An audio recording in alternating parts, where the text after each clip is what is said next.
भारत ने शुक्रवार को कहा कि उसने होटन प्रांत में 2 नई काउंटी की घोषणा पर चीन के समक्ष कड़ा विरोध दर्ज कराया है, क्योंकि इनके कुछ हिस्से केंद्र शासित प्रदेश लद्दाख के दायरे में आते हैं।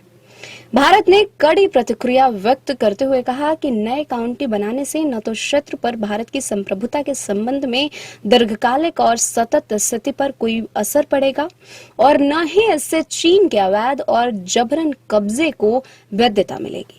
भारत चीन के विशेष प्रतिनिधियों द्वारा सीमा वार्ता पुनः शुरू करने के कुछ दिनों बाद चीन ने दोनों काउंटी बनाने की घोषणा की है। आपको बता दें कि यह वार्ता लगभग 5 वर्षों से ठप थी।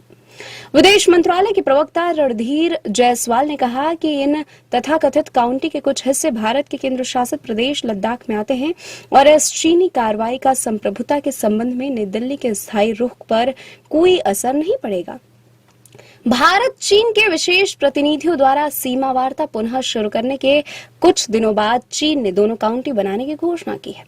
जायसवाल ने कहा कि हमने चीन के होटन प्रांत में 2 नए काउंटी बनाने से संबंधित घोषणा पर गौर किया है। इन तथाकथित काउंटी के अधिकार क्षेत्र के कुछ हिस्से भारत के केंद्र शासित प्रदेश लद्दाख में आते हैं।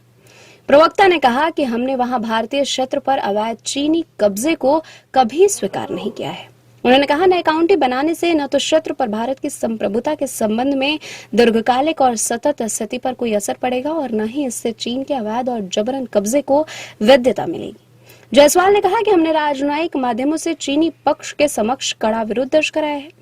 संबंधों में ताजा तनाव ऐसे समय पर उत्पन्न हुआ है जब भारत और चीन ने 4.5 साल से अधिक समय से जारी सीमा गतिरोध का समाधान किया है और अविश्वास को कम करने के लिए कदम उठाने की घोषणा की है। पिछले साल 21 अक्टूबर को बनी सहमति के बाद दोनों पक्षों ने डेमचोक और देपसांग के टकराव वाले स्थानों पर सैनिकों की वापसी पूरी कर ली है।